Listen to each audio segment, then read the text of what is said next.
Hello Cancer, and welcome to my spiritual oasis, here weary souls come to find inner wisdom and peace. We are doing a deep dive reading for you today into your heart chakra energy. We really want to explore the question, what is it that you truly desire? What are these deep heart chakra messages for you from your future self? So before we get into the reading, and as I shuffle out your heart chakra focal message, I would love to invite you to join the Kindred family by subscribing to my YouTube channel if you're not already connected here on YouTube. Clicking like on this video, of course, supports my channel, and I do appreciate the support. Drop a comment down below if something resonates. If you're interested in your own personal reading, you can connect with me on Etsy. Link is in the description below. I curate all kinds of content on my Etsy shop to assist you and other kindred souls on your spiritual journey, path, and purpose. So check that out if you're feeling moved to do that. So your guiding energy for today's message is coming from time. So the lie is that you cannot stand yourself. The truth is that you are in alignment. This message really talks about reviving. So going within and allowing everything that is not resonating to be purged so you can come from your heart, your seat of power. You, my darling, are a water sign. You knew that, right? As a water sign, you have emotional strength and inward power and inward strength that comes from your emotional sphere. And so I feel like this message is just saying that we need to revive that. We need to pull that out of the depths if it's buried deep and allow that to shine on the surface. Alignment with ourselves is a really powerful position to be in. Purging energy that is not yours, purging energy that is not resonating, connecting with you is critical. So when I think about the heart chakra, there are a few chakras that I would consider are doorways. And there are several chakras that are internal. They're connected through hallways inside of ourselves, but they're not connected to the outside world. The heart chakra is one of those chakras that's connected to the outside world. It's a doorway where we can receive, where we can give. And so it's critical for us, well, we want to keep all of our chakras clear and connected, of course, but it's critical for us to mind our heart chakra, because a closed heart chakra can mean that we're missing out on our blessings. It can mean that we're not able to receive that which we desire because our heart chakra is either full of gunk or it's not open at all. It also means, if we're not in a powerful place of discernment, it means that negative or low vibrational energy can breach. And so I feel like there's just a really strong message around minding your heart space, paying close attention to what's in there, what needs to go, and what needs to be nurtured. Is your heart open? Are you trying to manifest things in your life and wondering why they're not coming to fruition? Well, check your heart space. There might be some blockage there. So we have the Hermit energy coming out to play. And the Hermit energy is really just encouraging you again to go inward. Literally what I was just talking about, going inward, doing that self-exploration. It could also be suggesting that you have some Virgo in your chart if you do use it. But just going inward, spending some time by yourself, healing what needs to be healed, going on that sojourn of healing. There is action required here with the Hermit. We also have the Devil. Okay. releasing low vibrational energy. To me, this is just supporting what we were talking about already with our time energy. Fear. The fear of being hurt, the fear of repeating your mistakes. See, the thing is, if you learn from your mistakes, truly convert knowledge into power when it comes to your mistakes, then you don't have to fear repeating them.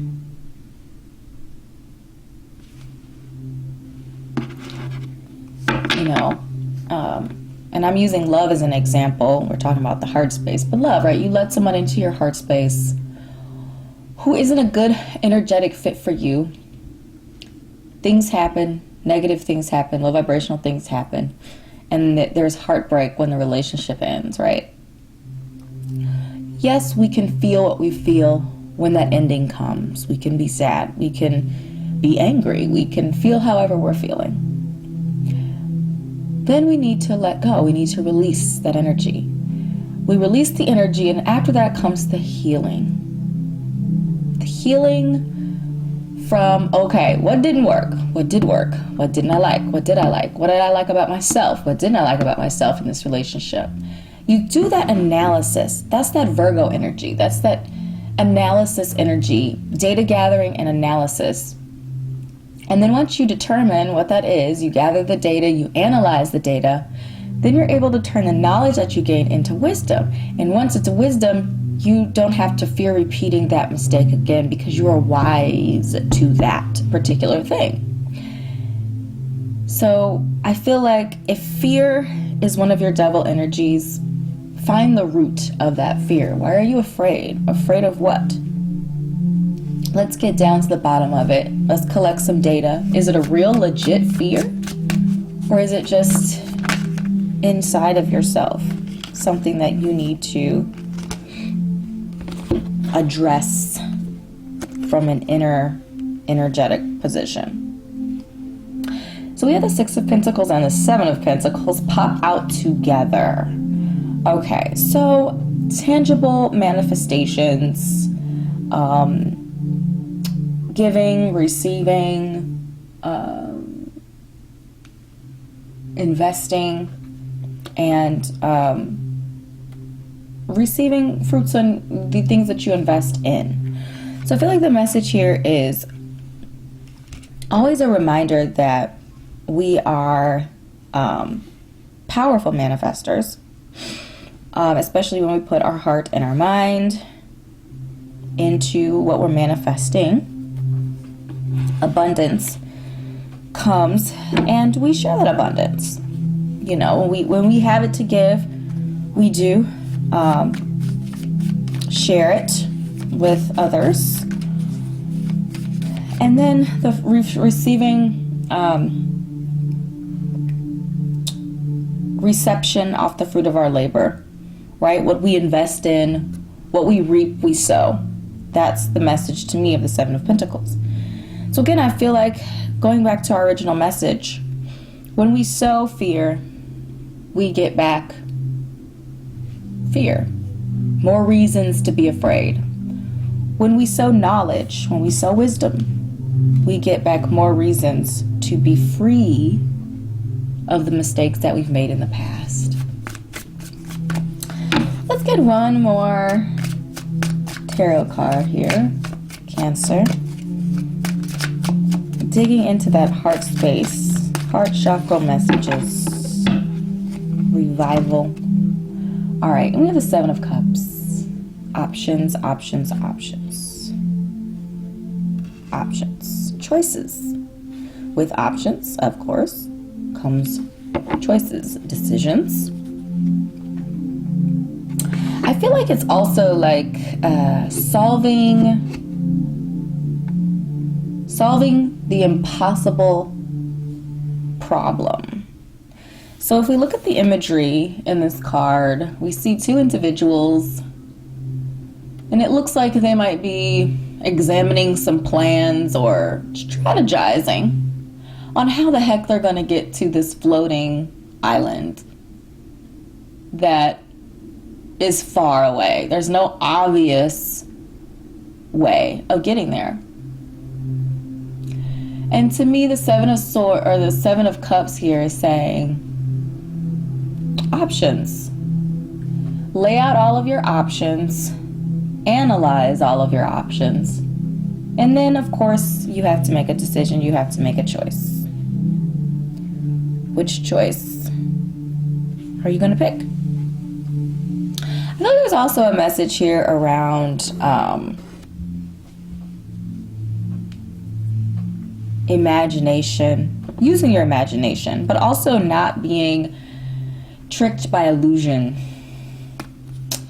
Not being tricked by illusion, being practical, because we had Pentacle energy in your reading. So we do want to be practical. We do want to be grounded. As a water sign, sometimes that imagination, that watery energy can get away from you at times.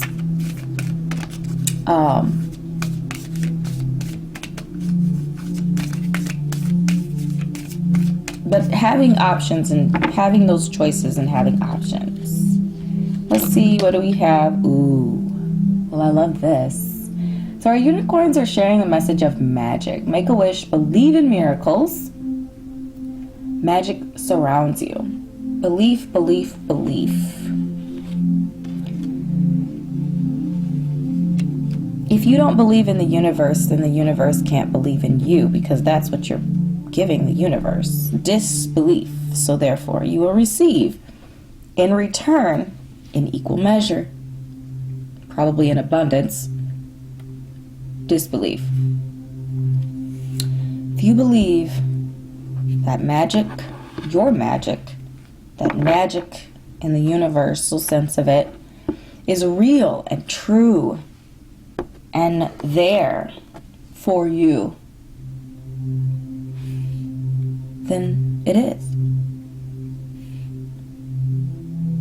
But you have to believe it first.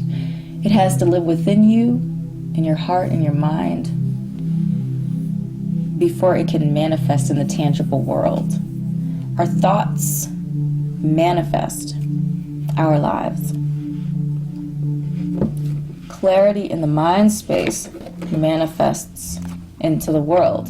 So if you think about, for example, from an astrological perspective, you know, Saturn energy, which is connected to Capricorn, also connected to Aquarius. In ancient astrology, Capricorn talks about Earth, Capricorn, tangible manifestation, and also the mind space, clarity, truth, the star, as Aquarius talks about. Aquarius and Capricorn are two sides of Saturn that talks about how the mind manifests in the real world. Saturn's all about bringing those intangibles, i.e. thoughts, spiritual concepts, and making them real.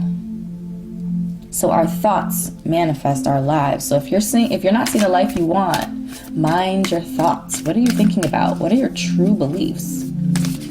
Root work might be in order. All right.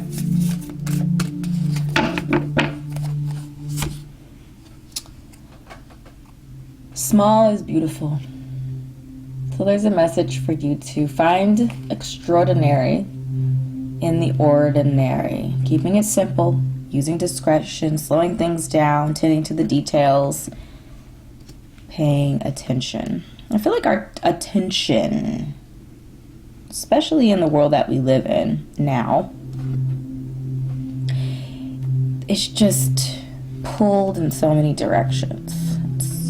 So many things demand our attention. Of course, at the end of the day, we have the power to determine what actually receives our attention. But the fact that there are so many things demanding it makes it even more difficult to make that choice. And so I feel like this is a bit of a challenge that the universe is giving to you right now, saying,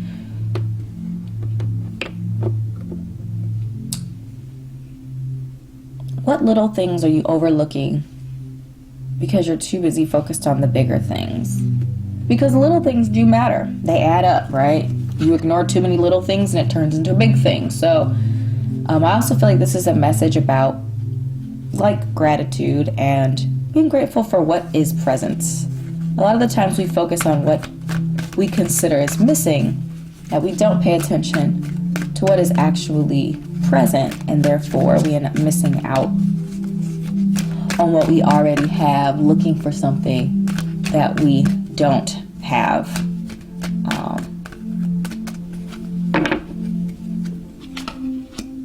Citrine, bringing the light. Solar plexus chakra energy, I always associate with this energy, with this card.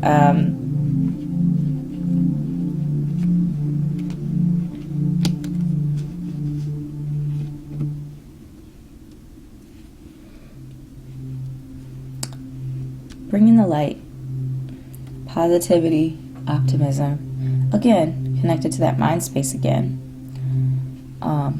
Are you focused on things that are light and bright and loving, strengthening? Are you focused on the darkness? Light also reveals, clarifies. What are you revealing about yourself and those around you? What are you clarifying about yourself and those around you? Lapis Lazuli.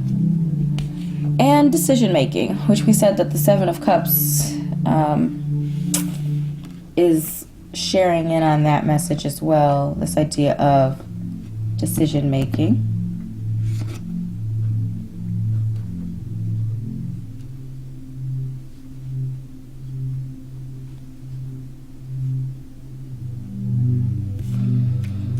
Make a decision. I feel like there's kind of a subtle message that says it's time as well. Like it's time to make a decision. You know, yes, it's important to do that due diligence, to do that data gathering, that analysis. But in order to move forward, we do have to make decisions. We have to make choices. And of course, we will have to reap the outcomes of those choices, out of those decisions. But again, feeling it's important to indeed make those choices and those decisions. Make a decision to make a decision to bring in the light. Make a decision to see the bright side of things, the positive side of things, even if it's disastrous and painful. Like our example earlier, yes, that breakup was hard. It was hard. It was hard. It hurt. It was painful. But from it, something positive can grow. But only if we allow ourselves to see it.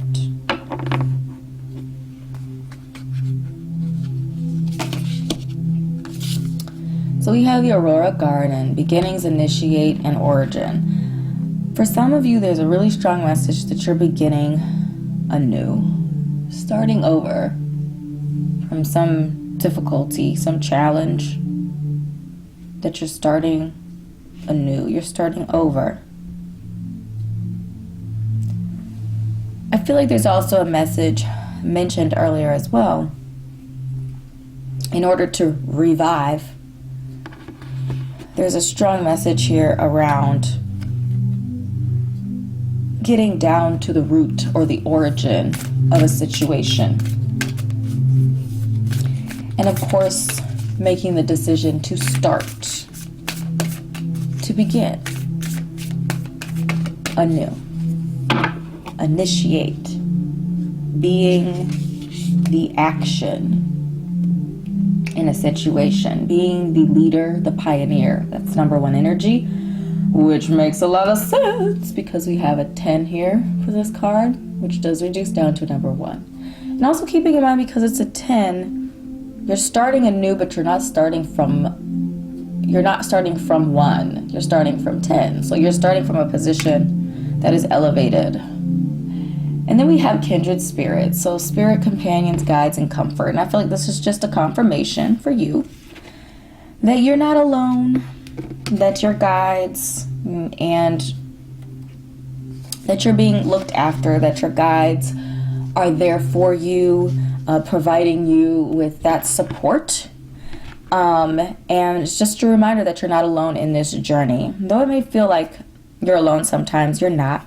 You're surrounded with that high vibrational energy. You're connected to the collective consciousness and other kindred souls who are going through their journey. So utilize that. You have access. So my beautiful Cancers, these are the messages that I've channeled today for you on heart chakra energy from your higher self. I hope this was helpful. If something resonated, do drop a comment down below, click like, subscribe, and I'll see you in an upcoming message. Bye.